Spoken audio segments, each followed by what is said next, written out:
Welcome to I Found the Mahdi. I'm Alia Halal. And I'm Irfan Alamgir. And we're joined here by our dear brother Zacarias. How are you, Zacarias? Good, alhamdulillah. From Andorra. Yeah. And this is the mystery brother who was in all those pictures. Well, he wasn't in the pictures. He was taking the pictures.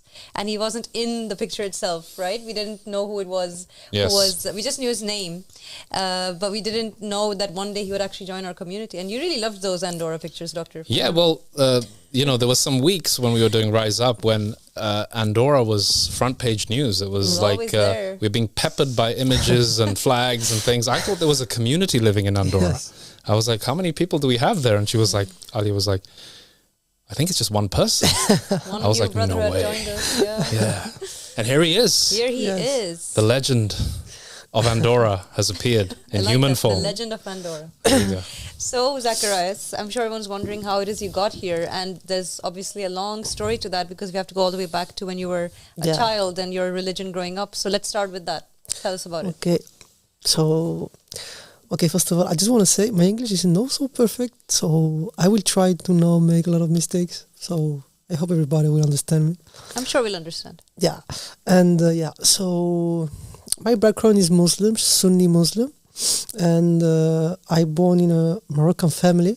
Okay. And specifically is Amazigh family. They don't speak Arabic. They speak Amazigh. It's a city named Nadur in Morocco. Okay. And so is that one of the kind of ethnic groups within Morocco? Yeah. Are they like a minority group in comparison to the majority of people? Yeah, we can say that, but actually they are too much. Too much. Yeah. So they make up a large proportion of the population. Yeah. Okay. It's interesting. And so I grew up being Muslim.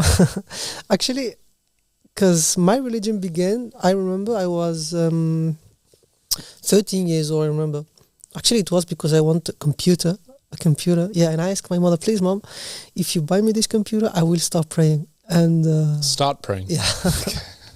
Like I just want that computer. That's a very interesting one. That's the deal, huh? Yeah. So everything we're gonna say start there from that point. So so it works because my mom bought me the computer and I start praying also. I remember it was on the month of Ramadan, so I began going to the masjid, praying Taraweeh and prayer and all that good stuff. Yeah, exactly. It was good actually. It wasn't bad. And then the time goes and goes and goes. And one day I am 16 years old, 17 years old, and I begin to ask questions, like normal questions, like, oh, okay, fine, you are praying 5 times a day, okay, why? And why you follow the Quran, why you do this and that, and I never read the Quran actually, I never read the book. And I remember in those times, I was 17, I don't know why, but I remember it was close the time when Donald Trump, he asked to be voted and blah, blah, blah. And I think he won actually. No, he won actually, yeah. He won and he became president of the United States. And I remember everybody go crazy, say, oh man, this is the beginning of the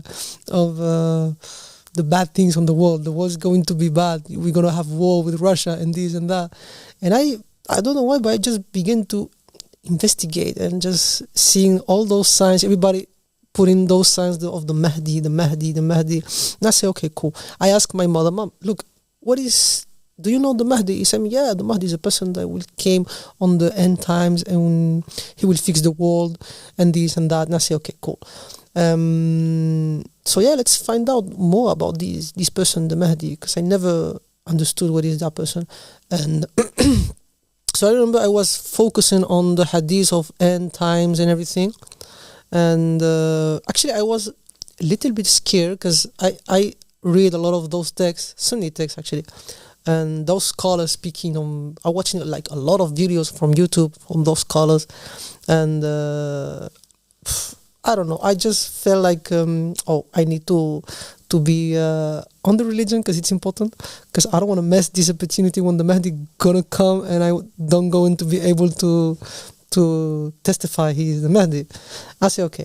So after that, the time goes and I just forget everything. Like I remember I began the university, and I was 18, and actually I began studying Islamic studies. Like I began studying Arabic, 1 year of Arabic, and my intention was continuing of Arabic after the Quran and after the Sharia, laws of Islam and all of these things.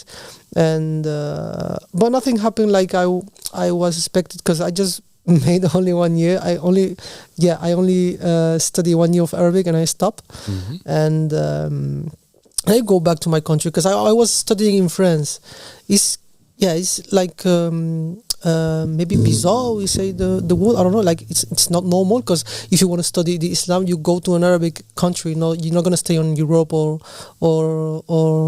in any country on. So you were learning Arabic, you said, in France? In France, yeah. Yeah, that is a bit strange. That is unusual. Yeah, it's so strange. Why? Because I know I wasn't able to be patient in an Arabic country. Yeah, my mother told me, my father's actually told me, like, no, look, because you have the opportunity to go to Morocco if you want. You can go there, you can learn the Quran and everything, you can go there. I say, okay, cool. But I saw how the people they are there, and I say, okay, man, they are crazy. Because I am not like them. Like, we can say, because I am living in Andorra, I have to put this on the point, because Andorra is actually, it's a country, but violence there, we can say that not even exists there, because it's a really, really quiet country, really, really with a lot of security. It's really how can I say this? We're gonna say normal country. Like it's very calm. Yeah, really, really calm. So calm. There, you don't have nothing. You don't have to be scared or something. You have a lot of violence and all these things. No, it's a quiet country. So yeah. So when you go out from that country, like for example, all of those people they are studying, like they go from in Spain to begin the university or France, they always begin to be shocked, because they see how the people there are comparing to Andorra, and they say, okay, wow, man, this is so different. Andorra's like the Truman Show in comparison. Okay, exactly, yeah. Yeah, you just feel like you're being watched and everything is the same every day. And yeah. Okay, well, we can say that. I'm gonna go, I'll take We're not moving there. Take that off my bucket list. Yeah, I always want. Well, look, it's a beautiful country. It looked beautiful in the pictures. Remember how many times we were saying, I wish we could go there and see what it's like? But now it just sounds like an artificial kind of state, right? No, but it's beautiful. Actually, I miss only the mountains, only that. Okay. Yeah, the mountains were beautiful in those pictures. Beautiful. Wow. Yeah, they are the best. Yeah. And yes, so I go France, and specifically is a city called Château-Chinon. It's down Paris, like about 3 hours. Is your French good? Yeah, we can say that, but not too good. But I don't know. You're fluent in French. I speak French, we can say. Yeah, because Andorra's a sandwich right between France and Spain, isn't it? Yeah, it's on the center between. So they speak both languages, pretty much most people. No, but because I study on a French school since I'm a kid. Yeah, got it. But I have my parents had the choice to if I want to go on a Spanish or English or French school. But the French school was cheap. No, not cheap. It was free actually. That's why. So what did you experience in France? What was it like then, learning about the Islamic religion there? Yeah, at the beginning for me, French, it was so shocking. Yeah, because I saw the people, how they are there. And yeah, because the people there, they are living on ghettos, they say. They call ghettos or whatever. But in Andorra, we don't have all of this. Because in Andorra, how do you say, the hood, that word, my hood, we don't have any hood there. It doesn't work. No. That's not the case. That's actually very good. Yeah. That means we don't have nothing. Living good lifestyles there, and they're not basically in need, or there's not a bad poverty issue there. That's good. Nothing about that. And yeah, so I were in Château-Chinon. It was calm, but I must go to Paris because I was taking my plane from Barcelona to Paris, and and I saw everything like there is. I remember the airport, Charles de Gaulle. I remember the airport, crazy also. Wow, it was for me. It was shocking. Always, I was always shocked. I just go out the airport. And I say, okay, I need to figure it out. I don't know, go to the train or take the cab. What I'm supposed to be doing? Was it very busy and crowded and okay? Yeah. So stressing. I said, okay, man. I asked God always. I said, please, God, just bring me to this place, Château-Chinon, quickly and safe, and that's it. Yeah. And it's important to emphasize this because you're coming from Andorra, like we said, that's like the Truman Show, and then you go into a real country with all these hectic real life problems, right? And it is a bit of a culture shock, but you managed to navigate through that, and you got to this chateau thing, and what happened? Actually, it's a great history. At the end, you will understand, but because I remember. Being on the airport, I just take the train to the only a place when you're gonna take a bus a bus, it will bring you to Chateau Chinon. It's like 3 hours of difference. But anyway, so I am in Chateau Chinon, and I discover actually it's a community. Chateau Chinon. It's the school is called ESH Chateau Chinon. The school. So, yes. And what is the school basically teaching? Is it Islamic studies or is it just Arabic? Okay. Yeah, Arabic, Quran, and Islam. Yeah. Right. And I just made 1 year. Who is teaching it? It's probably some kind of, like you said, it's a community, but a community of who exactly? Actually, they are teachers. Actually, my teacher, Arabic teacher, he was a person who studied Arabic in Morocco. He has, he has his degree in Morocco. He's a good teacher, actually. Cool. Very, very good teacher. And the teacher of Quran, actually the same thing. They are people, they are learn the Quran from Morocco, some of them, and also I guess from, I don't remember, but we're gonna say like those Arab countries only. And somewhere in the Middle East, basically. Yeah, right. yeah, 100%. And Sharia, the same thing. Like I remember it was a doctor, I forgot his name, but it's okay. But it was a person he learned in the University of Medina, Jamia al-Islamiyya, in Medina Nabawiyya, he called that the university. Actually, I wanted also to go there and study, I remember. To Saudi Arabia? Yeah, in Medina. Alhamdulillah. And not happened. And yes, and after that, it's so a huge story. So yeah, I began studying Arabic, and I remember, I don't know how I did, but we're gonna say like I learned fast, but I forget right now because it wasn't my point to. Because my point in that time, remember, it was only to learn Arabic and understand the Quran with the learning of Arabic. And after that, I realized that if you want to learn Arabic, you need more than 1 year, more than 3 years. It's so. So was it like one of those 6-month courses, or a year long, or how long was it? It's 2 years of Arabic. Okay. Yeah. So we're gonna say I began Arabic. I think I achieved a B1 talking Arabic, and but writing is quite simple in Arabic. But I think I am on A1, A2 like this. But But it's fascinating that you, in order to unlock the religion of Islam, you made the decision that, well, in order to know this religion that was revealed in Arabic, I have to at least have some understanding or appreciation of the language. Yeah.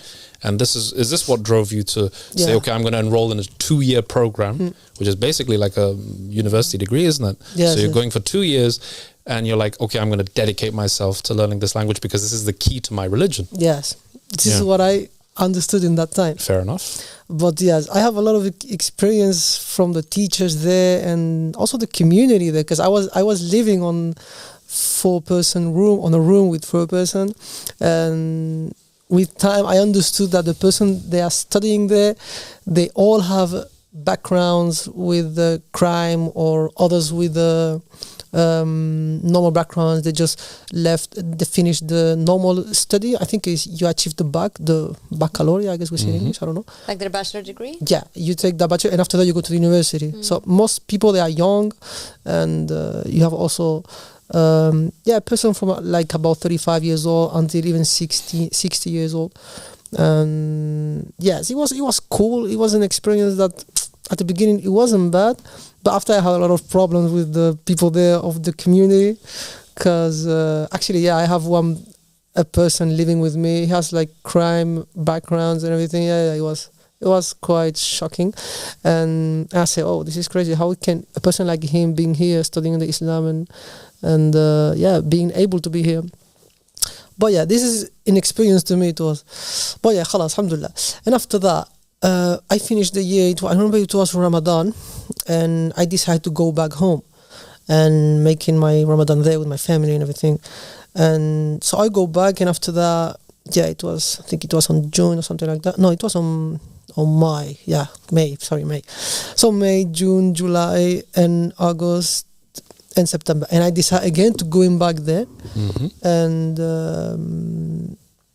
I decided to change, because the teachers there, they told me, you have a good Arabic, so you can go to make Quran if you want. I said, okay, cool. So I just go and trying to learn Quran, and I remember the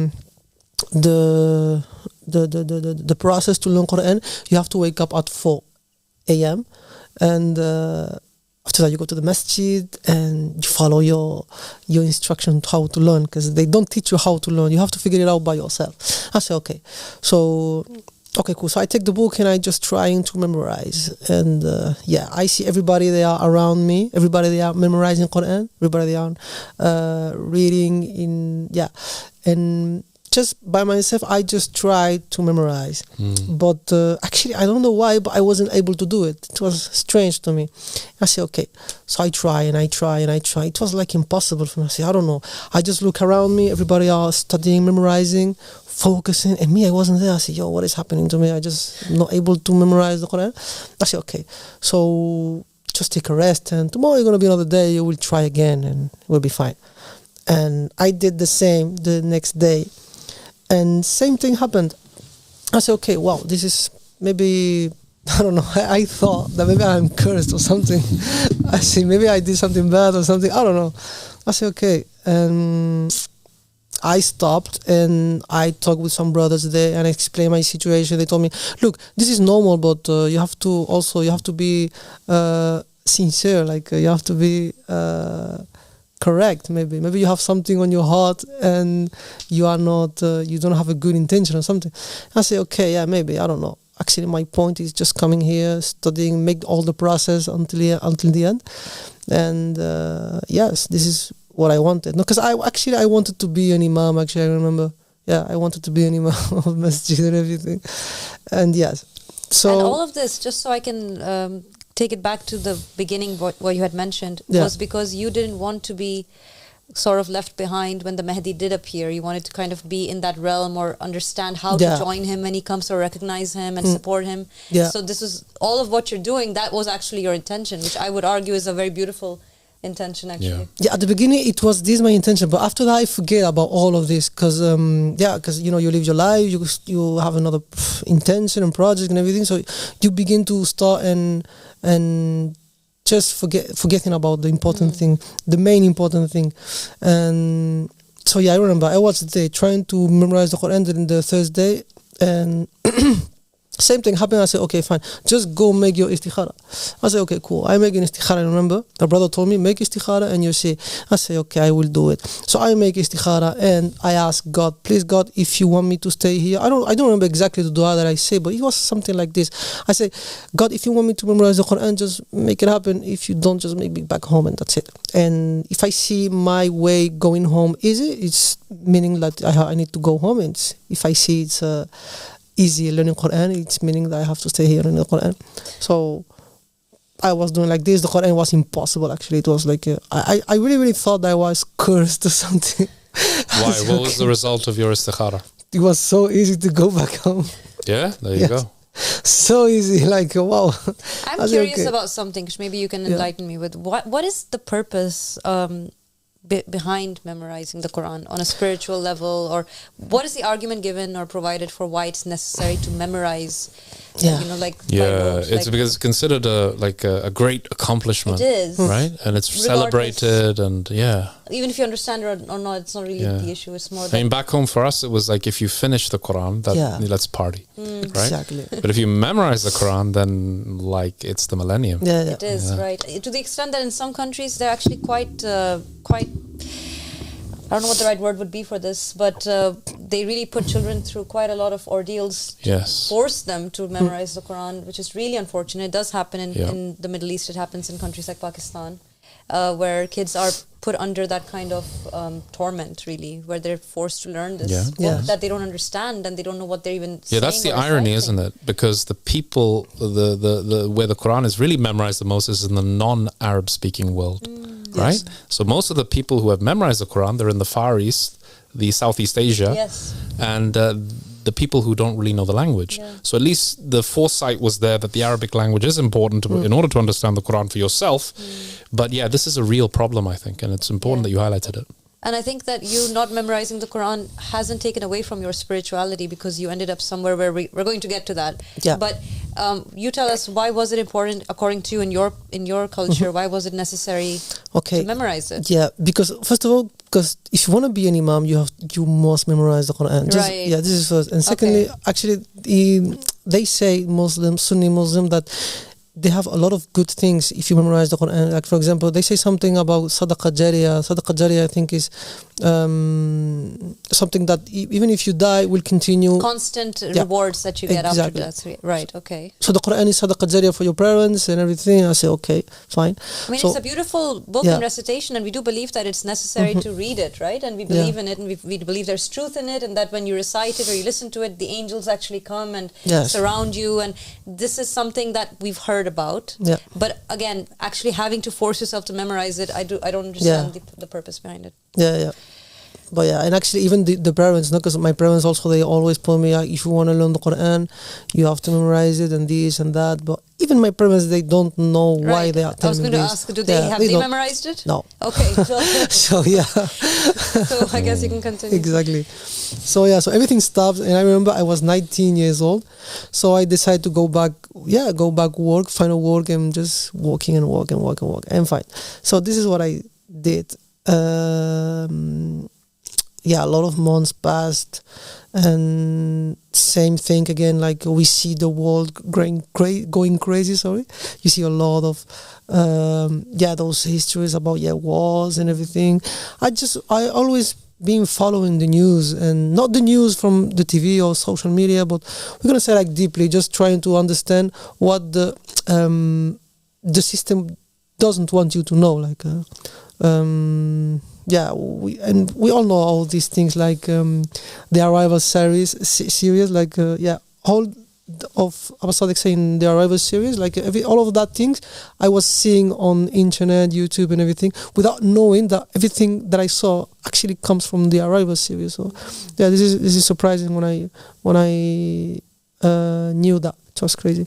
And yes, so 2019, it was on May, something like that. I remember I was scared again. I said, okay, man, the Mahdi will come. You have to be ready. I said, okay. What triggered that thought process again? I don't know, just because I see all of those small signs of end times being accomplished, all of them.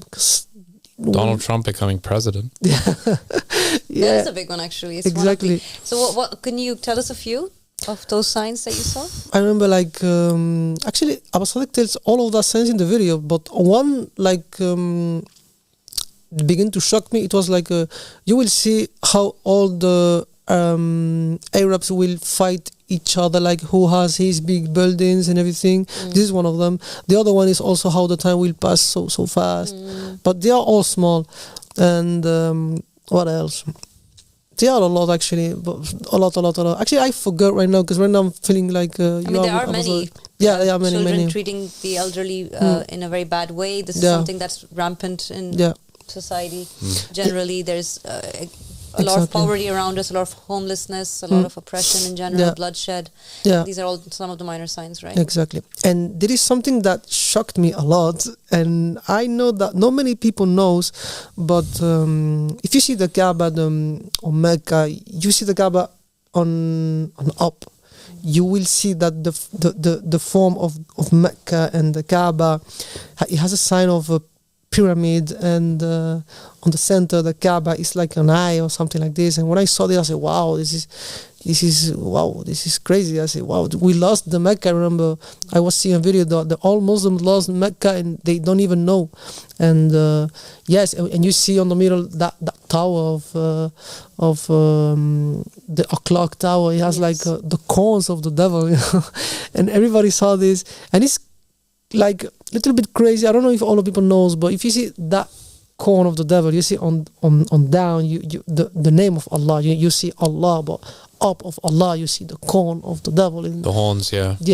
And all of those signs, it just make me think. I remember those times, say, oh man, we really lost the Mecca, and we don't know. So actually, that's so interesting. So you figured that out before you even became a believer in this call, because we also say that that's not the real Kaaba. No, it's not the real Kaaba at all. And and actually, in that time, I remember I was scared a lot. I said, oh, the Mahdi will came, or maybe it's here, you don't know. I don't know.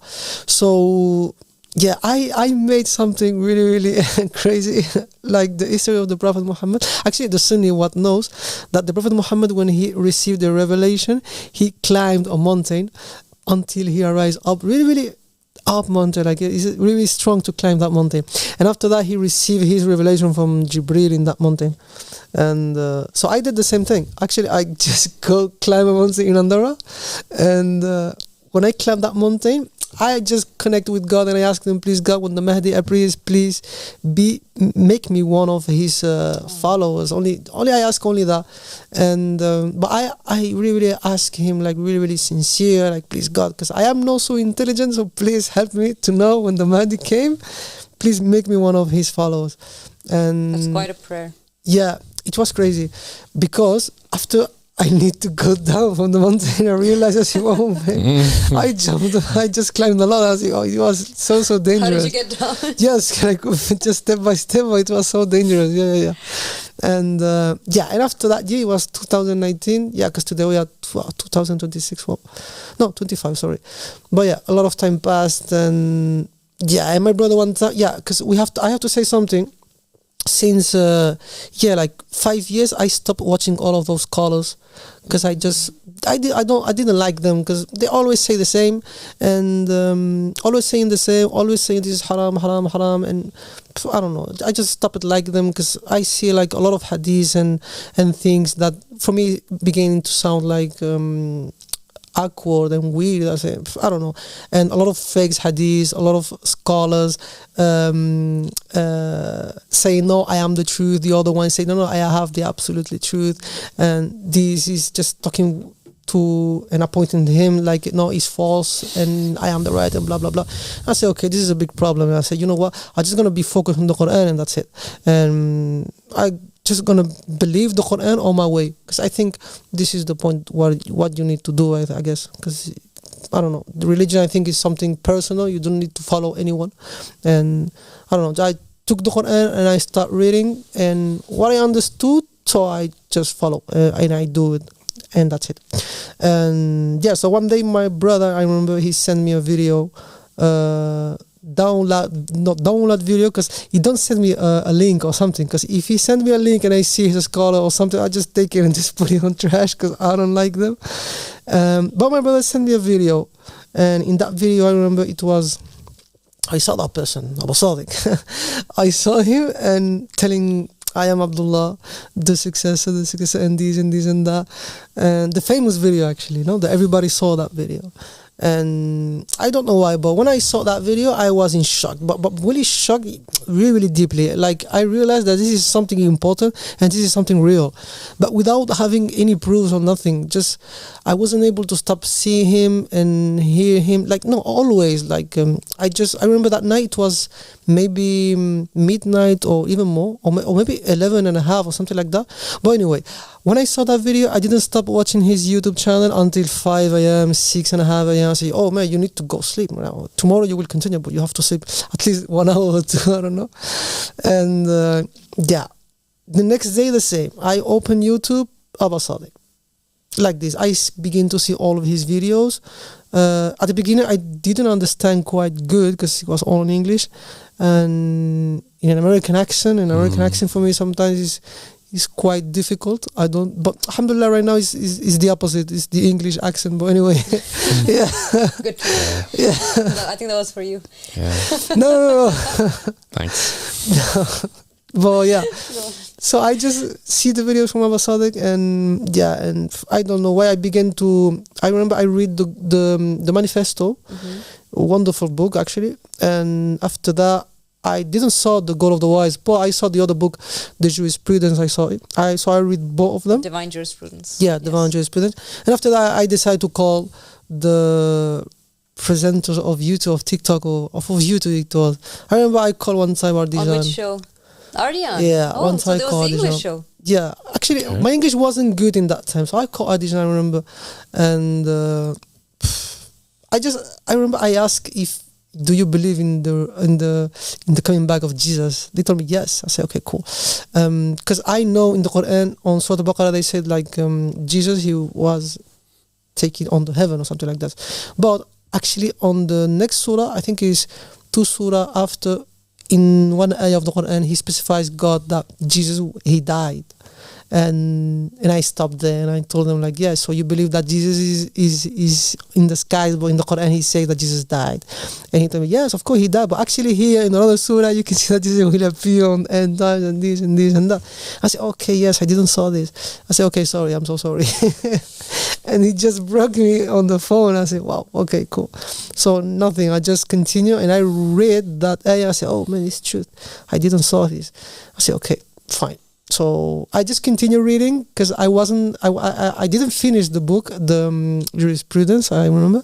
So when I finished, I said, oh, I feel scared, but right now, really, really, it was something else because I know that this is something, but I don't have any proofs. Like I have proofs, a lot of proofs, sufficient proof, and I said, okay, ask God, because Abu Salih told her, ask God about me. So this is what I did, because you have to know, like all night I began to read the Quran. All night I just took the book and I read like a chapter, like 2 or 3 pages or something, and that's it.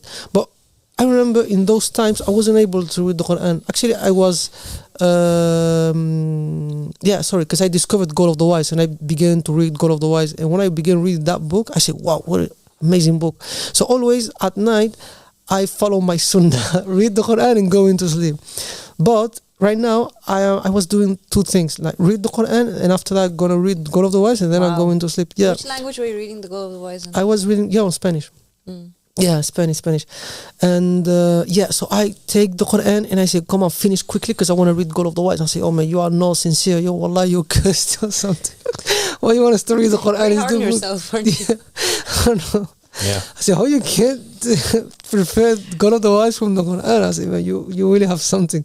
I say, anyway, so I read the Quran fast and I just take God of the Wise and be focused. And yes, God of the Wise I read until I fell asleep.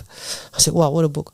So I continue like this until one day I decide to make my istikhara and I ask God, please God, just help me, I want to know. Because I see all of those testimonies that say, yeah, I have a dream from Abu Sadiq and this and that. And I was hoping to have also a dream from Abu Sadiq. This is actually, but I don't know why, but it's okay. So I just ask God, but God never sent me any dream or nothing. And so I just continue waiting and asking God. And so one day I decide, last chance, because you know, if you don't receive any dream, maybe because you don't need it, I tell to myself, remember something like this. And I say, okay, so ask God and you see. So I ask God, please God, just tell me if it's the truth or not. And I remember I took the Quran, like same thing at night, take my Quran and go back to sleep after. Read the Quran and then I go to sleep. So I take the Quran and I don't know why, but the Quran fell on the ground because I just took them bad or something. And I lost the page when I was continuing reading. And so when I take the Quran, I say, oh man, so what is the page that I read yesterday? I didn't find it. And so anyway, so I take any pages, any surah, anything, I say read quickly and go to sleep because it's too late. And so I take the book and I just any surah I took. So any page, I remember I took a page, a surah, it was the beginning of a surah, and in that surah it was speaking about those stories from all the prophets. Actually, like it was I don't remember the name of the prophet, but it was a person who he talked to his people, he gave them signs and proofs and everything, and the people they were testimony about all of these proofs and miracles and everything. But after that they just apostate and just disbelieved, and the punishment of God sent down to them. Yeah. And when I read this, I said, wow, this is like God is talking to you right now. You don't have any excuse right now. When I read this, I said, yo, this is for you. This is not, you want a dream, you have more better than a dream. You have it on your own book. Wow. And I said, okay. That is a really touching account, honestly. Powerful. Yeah. And I said, okay, so you know what, go back and sleep. And the entire night I was thinking, I said, you have a sign right now, you cannot deny it, so it's up to you if you want to continue and finish on hellfire, or it's up to you. Wow.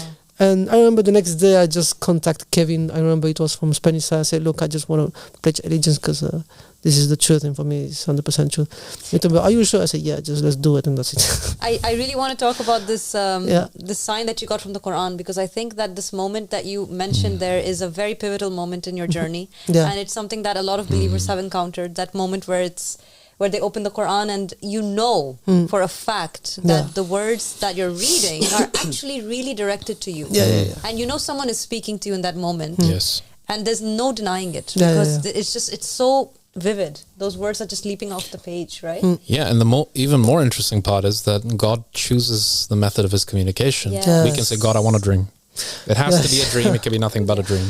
Exactly. But God knows what's better for you. What's best for you. Exactly. And in that moment, you knew he chose to speak to you through his book. That book that you had left your home to understand and read. Oh my God. Now, see how the connection happened? Now, God knew that for this young man, this is the way I will speak to him because this is what began his journey. And he wanted to find me in the Quran. So I will speak to him. That is absolutely beautiful. That's so true. No, that is so God true. is great. And so many believers have actually done what you have talked about, and you were so sincere. And the moment where you were mentioning that you went up that mountain to pray, in memory of how Prophet Muhammad ﷺ would do in the cave of Hira. So you went up a mountain, you prayed to God saying, if the Mahdi is coming, please help me. Make sure I know, because I won't know if you don't Apparently tell me. risking your life. Think about it, right? That's quite... And he struggled getting back down again, which he has mentioned. And then God actually speaks to you through the Quran. That prayer you made, and the fact that you opened the Quran and you were hoping for God to speak to you somehow, and he made sure he did. You were receptive to it. You were receiving that answer from him. Yes. And I think that's a huge sign and really an inspiration to anyone who's wondering, how do I get the answer? Is this true? I'm struggling with doubt. Could this be true or not? Who's going to tell me? Maybe do what Zacarias did and actually go and pray and say, God, show me a sign and receive it. Be receptive to whatever he shows. Yes, and I think another very important thing that you said to contemplate on and for our viewers to glean something from it is what you said. I think one thing you said really, really struck me deeply is that you said that when you went to the Ansar, you mentioned Ardian, you said, he broke me. Yes. Right? Now that's a very interesting point, right? interesting choice of words. That's the truth. Because you see, one of the things the narrations tell us about the companions of the Mahdi is that the majority of them are young people. So now we think we have this understanding and we build for ourselves these little idols of our own understanding. And then what happens is somebody comes and smashes that, right? And then we have to start all over again. We start rebuilding our understanding of what the truth is and what Islam is. But when you're young, you have this, what Abba Sadiq says, a malleable clay, right? You can withstand somebody breaking, because a lot of people are out there, Zacarias, who have been following their version of religion or their understanding of it for 50, 60 years. And the clay has become a little bit hard, unfortunately. So to put yourself out there and to make yourself vulnerable and humble, that there may be somebody who has more knowledge of my religion than I do, is not easy. And a lot of people are afraid to put themselves into that position. But you are not willing to do that. And you said, okay, I have a certain understanding, but this guy has just destroyed everything I know, using the stuff that I have in front of me, and it makes perfect sense. And then you continued your journey. And I think this is a really, really important trait, to be able to come to the Imam with a vessel that is malleable and clean and empty, so that he can fill it with the truth. And this is what happens to all of us on the spiritual journey. We think we have the understanding, and then the Imam drops a knowledge bomb and it starts all over again. But that is what it takes. It really is. And once you realize that's what it takes, it actually becomes part of the journey, expecting that breaking and expecting that moment where you have to be malleable again and again and again. But it just strengthens the clay. It does, So that final building is very resilient. Right? Because the Imam built it. In the hands of the potter, right? Clay in the hands of the potter. Exactly. So, awesome. You spoke to Kevin. After God spoke to you, you decided to speak to Kevin. And Kevin said, are you sure you want to pledge your allegiance? And you were like, yeah, cool, why not? Okay, just to quote you.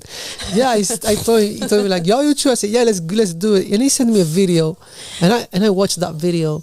I said, it's okay for me, let's do it. Like, I'm ready. Let's do it. Like, I don't have any choice right now. Like, I asked a son and just got breaking. I was like, what do you want? No, just do it. God cornered you with truth and signs and logic. And exactly.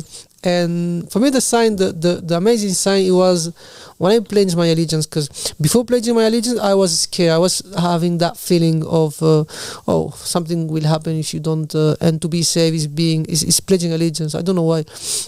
But I pledged allegiance, and wow, I swear to God, but I was feeling comfortable and feeling good. I said, wow, cool. So right now, I know I have to work. I know I have a lot of work to do, but I thought to myself, okay, so alhamdulillah, but you are on the truth right now. I just felt like this. And so yeah, and I contacted Kevin. I said, look, Kevin, I want to work actually for you and everything. He told me, no, look, you have to go slowly. I said, yeah, but I can do both. Like I can. He told me, do you finish God otherwise? I told him, no, I just continue reading. He told me, which chapter do you read of the book? He told me, and I think I told him directly, what do you mean? Like you think that maybe I didn't read the chapter of Jesus or something? I don't know. So you wanted to know which door you had reached, right? Yeah. But I don't know. It is a good question. You never know. A person has to know what they're getting into and what they're pledging and what kind of knowledge they're accepting as the gospel truth. You can't be a believer and just believe in some of the doors. You have to believe in all of them. Exactly. So which door had you reached? Actually, for me, it wasn't shocking. Nothing about the book. Actually, the chapter that I loved, it was the chapter of Egypt. Yeah, that's a powerful chapter. Yeah, it's powerful, really, really powerful. But yeah, actually, if I'm telling the truth, also it was shocked me, the history of Jesus and everything, because this is something. But when you see the pictures, it makes a lot of sense. Yeah, a lot of sense. And yes, and something that shocked me also, like Omar ibn Khattab and Abu Bakr, what he did to the Prophet Muhammad, peace be upon him and his family. This is something I said, wow, this is, because us as Sunni Muslims, we take those people as astaghfirullah, as a kings. Sometimes we put it like on a pedestal, like really, really high, and they don't deserve that position.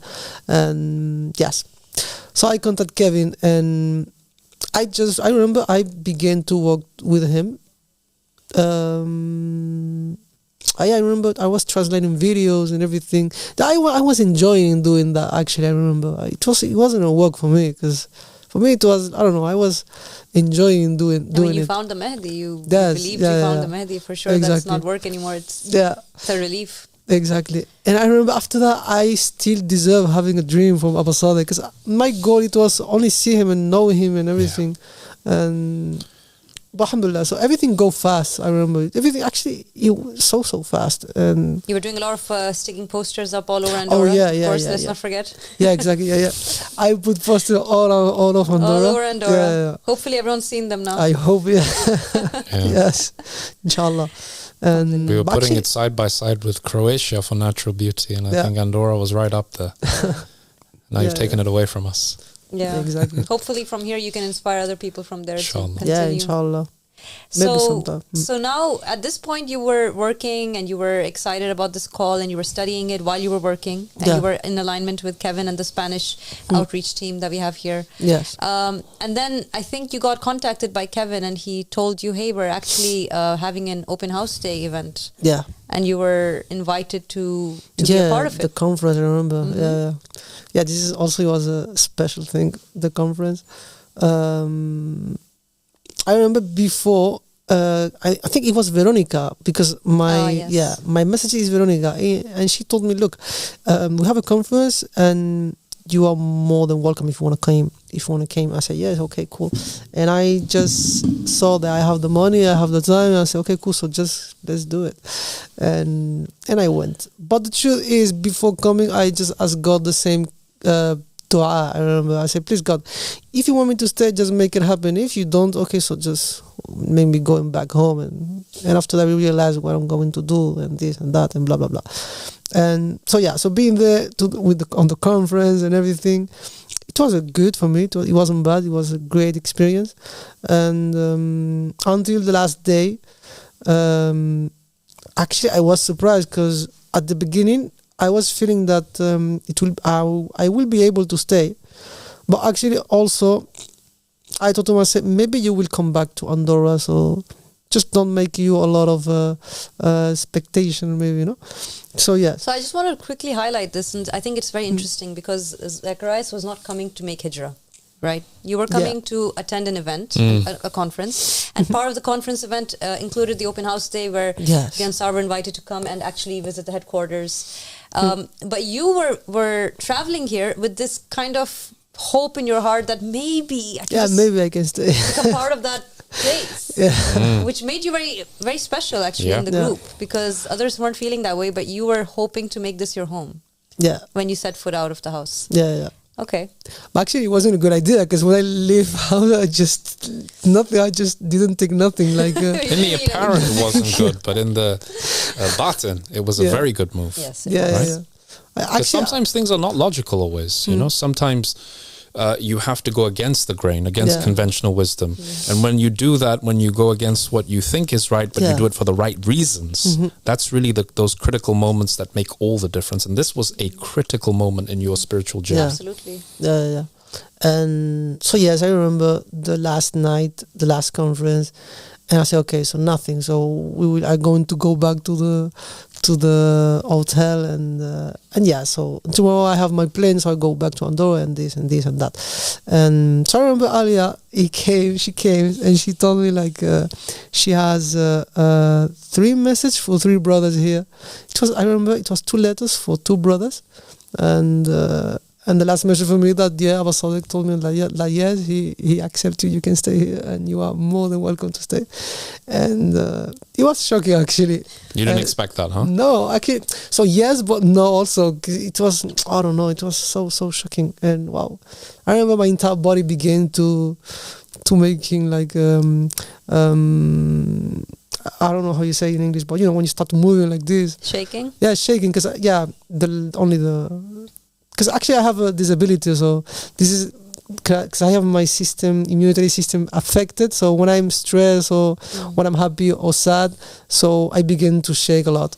I was shaking a lot that day. I remember I was shaking a lot. I wasn't able to walk. I remember it was Kevin holding me. You can do that to a lot of people. I was there with Kevin. I said, "Wow." Yeah. And she does it mostly to the non-working scholars from Pakistan, especially. I just thought I'd throw that in there. No, they're asking for it. Yes. Yeah, go on. It's a beautiful moment, huh? Yeah, it was actually God opened His doors to you. I remember the joy on Zacarias' face. Yes. And you know, he was just so amazed that this had happened, and I was like, really had so much love in his heart for you. And when he sent us forth and said, go and speak to Zacarias and tell him, you know, he's more than welcome, I knew you'd be super happy. And when I said it and the way you reacted, I was like, this is a true believer. Oh, thank you. He's not saying, oh, but what about my clothes? And what about, you know, he's just like, let me stay. I left my toothbrush. Yeah, you know, like nothing. I left the tap running. I need to go turn it. Nothing like that. Just like, no, if I can stay, that's what I want, you know? And that was, your reaction was so beautiful, and we were so proud of you, all of us. Thank you very much. And you see that decision to come to this conference is really important, because we believe that if you have a soul and that soul encounters the soul of the Imam, that completes the connection with God, right? And then when that connection happened, clearly you had enabled your soul in that moment to make that decision for you. Yeah. And that's why people cannot underestimate the importance of being with the Imam of the time in proximity, as physically as well as spiritually. Yes, they're both equally important. They really are. And the fact is that I really have to say, there's something, a certain quality of Zacarias that I've noticed through his story, and that is that you really gave the reins to your life to God. You really asked God to take control of your destiny. You would say something like, look, if you want me to do this, make it easy. And if you don't want me to do this, then take me to another direction. And you were open to what He would want for you. A lot of people wouldn't want to just suddenly make that decision. Okay, I'm not going back home. I'm actually going to make this my home. A lot of people wouldn't be that ready to do it. And you've mentioned that you have a disability. And despite that, you said, look, God, if you want me to stay, I'll stay. I would love to stay, actually. But if you don't want me to stay, everything is in your hands. And you came with that desire, and God said, of course, why wouldn't I want you to stay? Exactly. Yeah, and we really have to emphasize on this point, because, you know, I know Zacarias and the disability that he has and the condition that he has. And there are probably 99% people out there who have the condition that he does, with the care that it requires. The allure of going back, the reasons for going back are definitely there and they're legitimate. Yeah. But this is why when you say you go against conventional wisdom and apparent logic, and you follow that which is inspired through the Holy Spirit, you know, that's where the real breakthroughs happened. And this really was, again, that turning point, wasn't it? Because you decided, you said, God will take care of me. I trust him. And you truly trusted him. Alhamdulillah. Now at this point, you got that news that you get to stay, and yes. Wow, what a day that was for you. And before this happened, you had actually met Abba Sadiq. You and the guests who had come in the Holy Basilica. What was that like? I remember when I met Abba Sadiq, he only say my name, and I was shocked. I said, wow, he knows me. I said, wow, how he know my name? Because I don't know. But I don't know. I remember he touched me. I remember I was on the ground. And for me, it was something like, wow. It was, for me, it was a sign also. Nobody noticed that, but only me.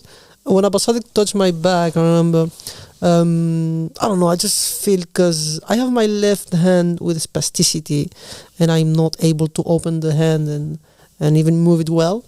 And I don't know, he just touched me, and like my hand just opened, like wow, like it was normal hand. And and I said, wow, I was shocked in that day. I said, wow. And after that, I just go and I say that to Veronica, to Kevin, to Ivan, all the outreach members, and they were shocked also. But me, by myself, I said, wow, this is something really, really heavy, really huge.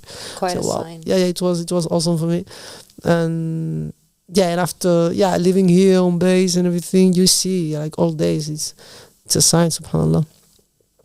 They are all experience and just continue. Nothing is the same here. Like it's always something new. Nothing is the routine here. Are you happy with your decision of staying? Yeah, 100%. 100%. SubhanAllah. I think this was honestly, I would say I've learned a lot just listening to your Thank you journey. very much. Do you have anything you want to tell the world? Do you want to tell the people something from your heart that? Yeah. I don't know. I just like. If you want to be happy, I think you have to question being alone or being with someone that can help you to be happy. And in my case, it was always God. And right now we have God himself present here on earth. So I don't know what kind of signs do you want more. If you know God, his representative, and he's here, why just you don't go further to him, like run to him? I don't know. This is what I think. Yeah, well, Kevin, Zacarias, I'm getting some messages from Kevin, but anyway, Zacarias. Sorry about that. I'm glad that you came, first of all, safely down the mountain. Yeah. Number one. We're grateful for that. That you trusted in God. That you recognize that we're living in these perilous times, the human race as a whole. And you followed the inspiration of the Holy Spirit. Yeah. And this is the reason why you're here, and so many others were not able to take that leap of faith, but you did it. Yeah. And I think the lessons that you shared, your journey is very inspiring. I think really anybody who's listening can take so much away from it. I mean, I've learned so much just listening to you. I really am so grateful for you sharing that story. No, it's amazing. It's beautiful. And I think that what you said at the end is so good as well. People who want to be happy, if you want to be happy, you need to find someone who will make you happy. And who better than God? Yeah. For that journey, right? Who wouldn't want to go on a journey with God? Yes. And God in creation, his viceroy is here right now in our midst, and he is Abdullah Hashim Abba Sadiq. And what more is there to it? Yes, of course. That's it in a nutshell, I guess. Absolutely. Thank you so much, Zacarias, for You're joining welcome. us today. A pleasure. And thank you guys for tuning in, and we hope that we will be doing more of these. We will actually. We want to do more of these on Friday evenings. So stay tuned for the next episode, and thank you very much for tuning in. Assalamu alaikum wa rahmatullahi wa barakatuh. Assalamu alaikum.